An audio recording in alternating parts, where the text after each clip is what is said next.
Isayas, Kabanata 12.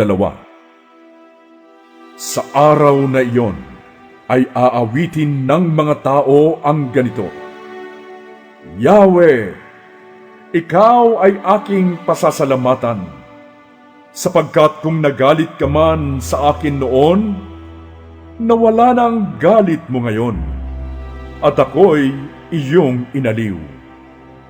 Tunay na ang Diyos ang aking kaligtasan. Sa Kanya ako magtitiwala at hindi ako matatakot. Sapagkat ang Panginoong Yahweh ang aking kapangyarihan at kalakasan. Siya ang aking tagapagligtas. Malugod kayong sasalok ng tubig sa balon ng kaligtasan. Sasabihin ninyo sa araw na iyon, magpasalamat kayo kay Yahweh. Siya ang inyong tawagan. Ipaalam ninyo sa mga bansa ang Kanyang mga gawa.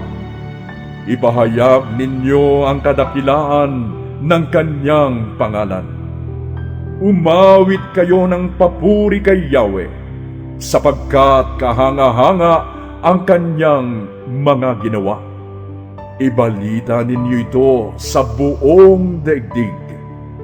Mga taga-Zion, sumigaw kayo at umawit ng buong galak, sapagkat nasa piling ninyo ang dakila at ang banal na Diyos ng Israel.